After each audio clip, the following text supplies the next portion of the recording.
Finalmente, ¿cuál es la finalidad de este tipo de eventos?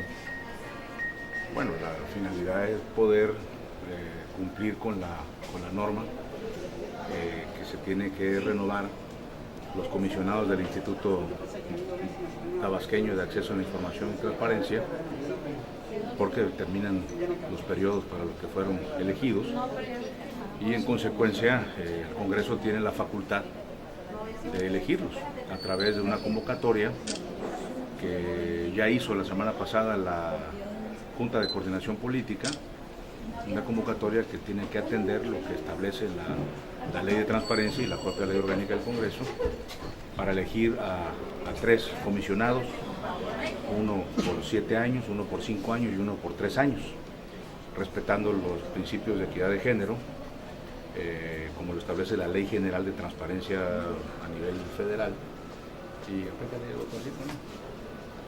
Y en consecuencia, hoy, como lo establece la convocatoria el miércoles pasado, hoy inicia el periodo de registro de los aspirantes.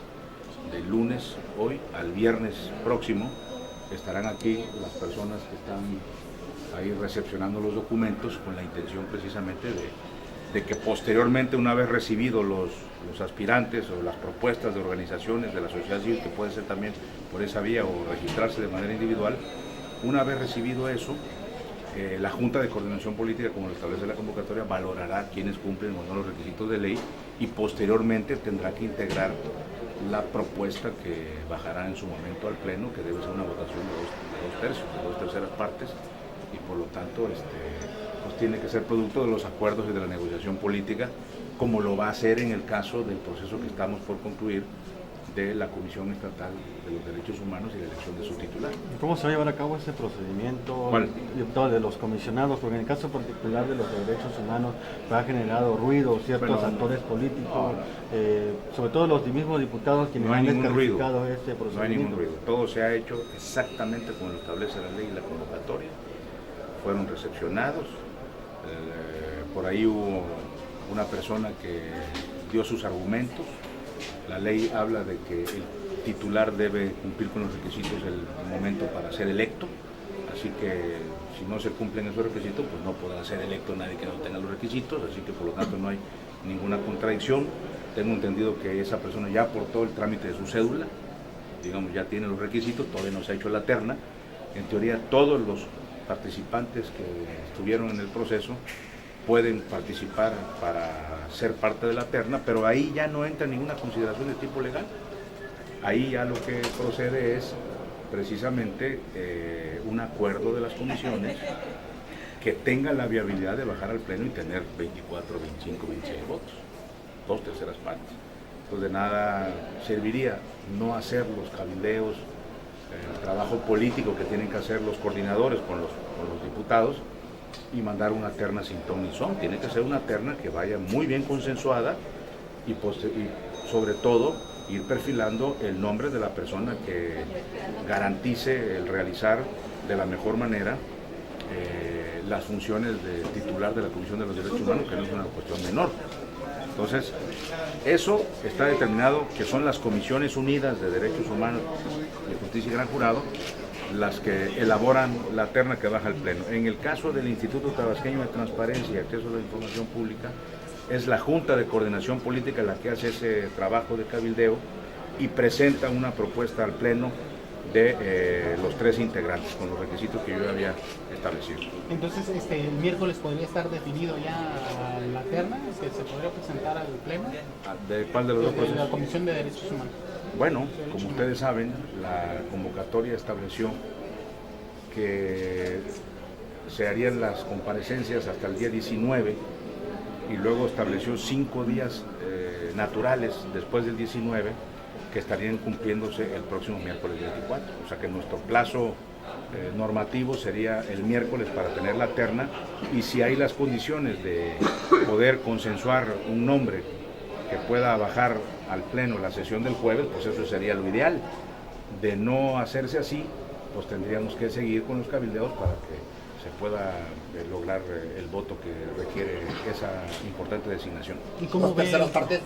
de 2/3 partes. ¿Y cómo ve el cabildeo hasta el momento? ¿Hay Pues mira, yo creo que no debe haber mayor problema porque afortunadamente para Tabasco los que participaron son gentes de una gran calidad, o sea, hay por lo menos ahí 10 o 12 gentes entre mujeres y hombres que no únicamente cumplieron los requisitos de forma, sino que presentaron propuestas de trabajo muy interesantes, que respondieron a las preguntas de los integrantes de las comisiones, que no fueron preguntas fáciles.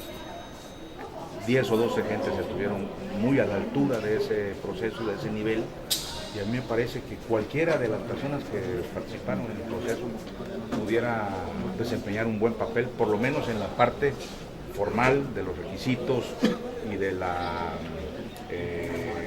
lo que acreditaron en las entrevistas a juicio de los integrantes de las comisiones.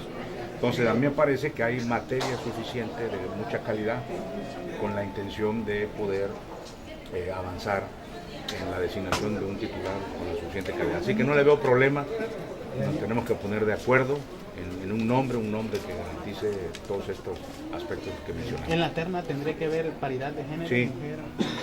No lo establece la ley estatal, lo establece la Ley General de Transparencia que rige en esa materia para toda la República, y ahí sí está establecido que deben de respetarse el principio de paridad de género. ¿Y en la de derechos humanos, la terna que se va a proponer? También, ahí tienen que proponerse 2 del mismo género y 1 del otro, o viceversa, de cualquiera de los 2 géneros.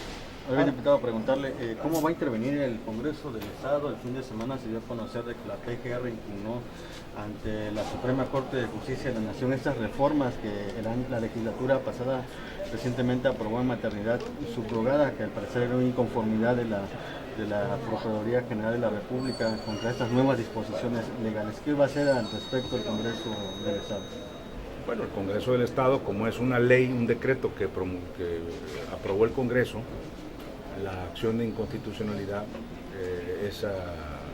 tiene como destino el Congreso del Estado, y el área jurídica del Congreso del Estado, con un servidor que tiene la representación del Congreso desde el punto de vista jurídico, vamos a dar contestación una vez que seamos notificados, como ya lo hicimos con las otras acciones de inconstitucionalidad, que ya fuimos notificados, ya corrió el plazo, presentamos lo que a nuestro derecho conviene desde el punto de vista de los elementos jurídicos que tiene que aportar el Estado, desde el punto de vista de que no hay ninguna violación a la Constitución Federal. Recordemos que estos recursos están previstos en el artículo 105 y 106 de la Constitución Federal, es referente a cuando alguna ley local viola la Constitución Federal, y eso ellos tendrán que acreditarlo. La procuradora, entiendo, por lo que se ha manejado en los medios, porque te digo, no hemos sido notificados, supongo que recibió algunas quejas de organizaciones que participaban en estas cuestiones de vientre subrogado, estas clínicas que había o que hay todavía en el Estado, que no tenían ninguna regulación, ningún control, que se prestaba inclusive a malos manejos, a violaciones de derechos de las jovencitas que contrataban para estas situaciones de vientre subrogado, de maternidad subrogada. Y lo que hizo la reforma al Código Civil en la pasada legislatura fue poner precisamente una regulación más estricta para que no se cometan abusos, desde el punto de vista inclusive de la inspección de estas clínicas, que tienen que contar con autorizaciones de la Secretaría de Salud, entre otros muchos requisitos, para que se vaya acotando la discrecionalidad y no se preste esto a situaciones anómalas donde solamente 2 entidades federativas lo hacían, pues ahí se concentraba, todo el mundo venía, ¿no? Entonces, bueno, hay que ver qué aspectos va a presentar, qué agravios presentó la procuradora en su facultad que tiene de presentar acciones de inconstitucionalidad contra leyes, y nosotros en su momento los vamos a contestar. Desde el punto de vista que yo conozco de esa reforma, me parece que la reforma es positiva, que busca resolver un problema que existía y que definitivamente puedan las personas que puedan en un momento dado alquilar su vientre o subrogar su vientre, como se utiliza en los términos desde el punto de vista jurídico, lo hagan con total garantía y que su salud física esté garantizada, y que inclusive hasta lo que cobran pues sea lo justo y no se preste a ser abusadas por organismos y organizaciones internacionales o despachos que se dedican a este tipo de situaciones. Yo creo que hay que buscar el justo equilibrio, y si hubiera alguna situación donde la Corte determinara que hay algún vicio que se pueda modificar, bueno, pues yo creo que el Congreso tendrá que recibirlo y tendrá que hacer la reforma conducente. Pero por lo que yo veo del mayor control de la Secretaría de Salud y de poner límites a abusos que se puedan presentar, no me parece que se esté violando ninguna norma de carácter constitucional. ¿Qué opinión le merece, diputado, ante este hecho que aconteció el fin de semana del fallecimiento de Moisés Dagú, el asesinato que se da? ¿El problema de inseguridad es grave en la entidad? Bueno, todo asesinato, incluyendo el del ingeniero Moisés Dagú, es un hecho grave que lamentar, no únicamente por su condición de empresario de la radiodifusión, sino en general cualquier persona que sea asesinada es una cuestión lamentable. Creo que la Fiscalía tiene que hacer una indagatoria muy profesional para deslindar responsabilidades. Hay ahí versiones que circulan por todas las redes sociales, algunas desinformando inclusive, pero es una investigación que lleva a cabo la Fiscalía y lo que debemos exigir como ciudadanos es que se llegue hasta las últimas consecuencias y que podamos saber la verdad de lo sucedido, porque inclusive hablan que el robo no fue el móvil principal. Bueno, pues la única manera de saberlo es con los expertos, los peritos, los investigadores, ver con los videos que están analizando, pues que pueda darse una respuesta a la ciudadanía, que se encuentren los culpables y que estos sean castigados. Hechos delictivos pues van a seguir existiendo, siempre han existido y lo que único que exige uno es que se deslinde responsabilidades y se lleve a quienes infringen la ley a la justicia. ¿Valdría la pena? Lamentamos el hecho como ser humano al ingeniero Moisés Dagú y como periodista de lo sucedido, y combinamos pues a que la sociedad también hagamos una reflexión de qué es lo que está sucediendo, porque hay hechos que no encuentran necesariamente una explicación dentro de la causa de los crímenes normales, sino hay situaciones que ocurren donde a veces se desbordan las pasiones y a veces la falta de capacidad de las policías, y esto hay que reconocerlo. Por eso hemos insistido en una depuración total de las policías, en destinar recursos, en capacitación policial y acabar con todos esos viejos esquemas que nos fueron heredados de administraciones anteriores. Y yo lo he dicho hasta en tribuna, concretamente cuando un grupo presionó a Roberto Madrazo, decidió que trabajaran 24 y descansaran 48 horas, generando y condicionando y limitando a la policía para que prácticamente no tuviéramos policías en las calles.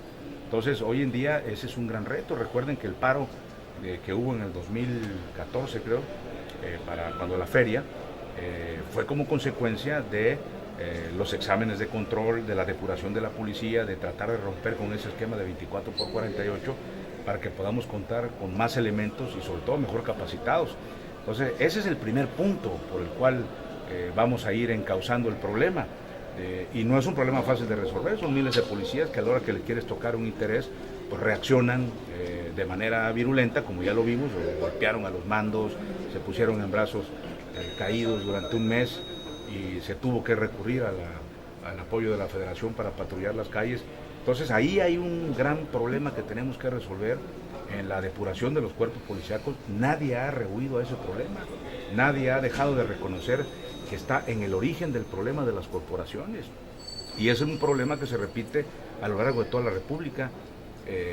Por eso yo he mencionado en algunas ocasiones que esta idea de lograr un mando único policial a nivel nacional con recursos de la Federación que pueda enfocar el problema de manera más directa y destinar recursos para la capacitación con más patrullas, más armamento, más chalecos antibalas, y sobre todo el tema de la coordinación entre policías, pues creo que va a ir metiendo al problema de la seguridad pública una dinámica distinta a nivel nacional.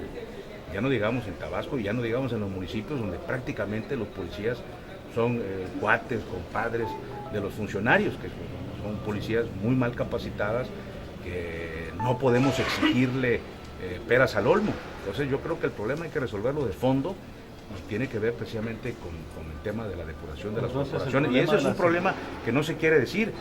Ellos rehuyen, el PRI rehuye ese debate, pero ellos así lo dejaron. Y ustedes recordarán el tema de la hermandad, que un tipo que se pudo comprobar, según la Procuraduría en aquel entonces, se presentaron las denuncias contra muchos de los funcionarios que tenían una banda de crimen organizado como responsables de la seguridad pública. Y de eso no dice absolutamente nada el diputado Andrade. Y así se heredó, y luego vinieron 3 generales, uno de ellos fue intentado asesinar. Entonces estamos hablando de un problema que no es menor, que se viene heredando, que tenemos que resolver, sí, que combinamos a las autoridades a que lo hagan, sí, por supuesto. Ese es el reto. ¿O piensan ustedes que el gobierno no quiere que haya seguridad pública o que lo hace de mala fe? Pues por supuesto que no. Todos queremos que el problema se resuelva porque atañe la seguridad de todos, de nuestros hijos. Yo creo que el asunto lo está encauzando el gobernador, exigiendo más recursos, destinando mejores estrategias, depurando la corporación. Ya no se contrata a nadie 24/48, al contrario, estamos tratando de jubilar los viejos policías para que entren jóvenes con el nuevo esquema, con una nueva capacitación, y eso es lo que le va a ir dando en el mediano y en el largo plazo la solución al problema. Yo no creo que haya una varita mágica para resolver el problema de la noche a la mañana. Pero esa sería la solución, diputado. El titular de la Secretaría de Seguridad Pública aquí en el Congreso se ha estado solicitando por parte del PRI y del Verde. ¿El PRD está abierto a esta postura también? Bueno, pues eso ¿O que no es necesario? lo determine la Comisión de Seguridad Pública, sus integrantes, que hay gente muy capacitada, conocedora del tema, que valoren esa posibilidad. Yo lo que digo es, la comparecencia del secretario de Seguridad Pública para explicar qué. Esa sería la pregunta. O sea, si quieren saber cómo va la investigación, bueno, tampoco el fiscal les va a venir a decir cómo está encauzando la investigación por el sigilo al que está obligado de la reserva de la información. Ahora, el secretario de Seguridad Pública lo que puede hacer es informar de qué estrategias o cómo está depurando los problemas que está enfrentando la corporación y lo que se está haciendo, para que nosotros sepamos si derivado de esa problemática podemos hacer algo en materia legal, es decir, del marco jurídico que rige la seguridad pública, porque las otras acciones no corresponden al Congreso. Pero aquí no vamos a venir a decirle al secretario de Seguridad Pública qué estrategias y qué acciones va a desarrollar para el combate a la delincuencia, porque nosotros ni somos peritos, ni somos jefes de seguridad pública, ni mucho menos, no sabemos de eso. Nosotros lo que podemos hacer es saber, señor secretario, qué problemática hay, en dónde se traba la ley, que nosotros podamos coadyuvar a mejorar el marco jurídico para que le facilite a la autoridad ejecutiva hacer mejor su trabajo. Si la comparecencia que se solicita va en ese sentido, bienvenida, que venga el secretario, nosotros no estamos ocultando absolutamente nada, de eso se trata.